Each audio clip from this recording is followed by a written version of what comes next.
The other question is about now so many people are very close to dying, and it is general more than stress. It's just a general feeling that because we never seen this before, and before at least something happened in the family, and then we're all there to help them and think through, but now we cannot do. Especially coming from the Indian context, your father is very close, and anything rituals you want to do, all those things are extremely important for the in people, and how to deal with those type of situations.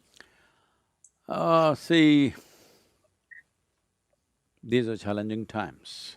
I'm not trying to belittle the challenges that are there, but will we stand up and come on top of it, or will we be crushed by it? This is all the choice we have. So when people close to you have died, I must tell you this, every day, 12 to 15 people who are dear to me, who are known to me, are dying per day, every day. People are dying across the age groups. And what is happening is, from the hospital, they're wrapping the bodies and sending it straight to the crematorium, that the family has no participation. So somebody was telling me, her husband passed away in the hospital, she couldn't be there, he was in ICU for 8 days and he passed away. And they said the body will go to the crematorium at this time. Well, the whole entire family went and stood there were many other families. 4 bodies came in one van and it's all wrapped up. They don't know which one is theirs.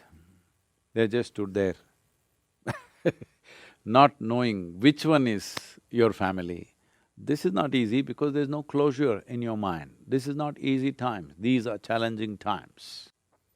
So, those of us who are well, who are competent, right now, just today I had just before this, I had a meeting with all our volunteers in India, and we are seeing how to set up processes. We are buying a few vans because bodies are not being picked up at the hospital.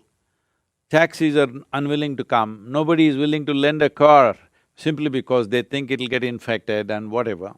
So we are setting up a few new vans just for this purpose, and volunteers coordinating this effort, at least to move the body from the hospital to the crematorium in a dignified manner, not bundled up in one truck.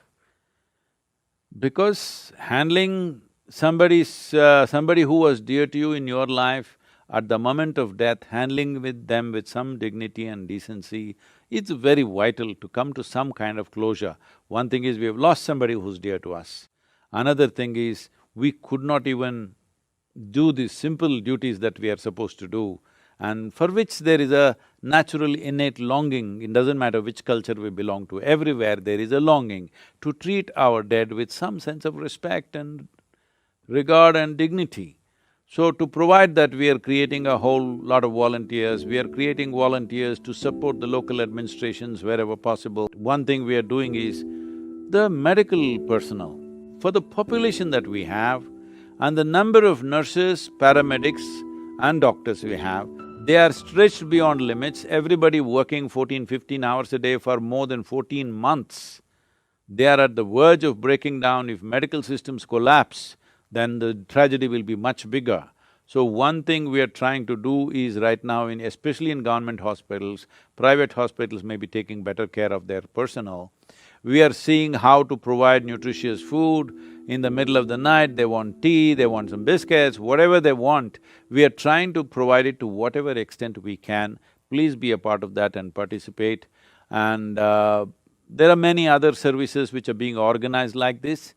We cannot bring back the dead, we cannot prevent death either, it's not in our hands right now, but we can at least make it little easy for people who have been hardest hit.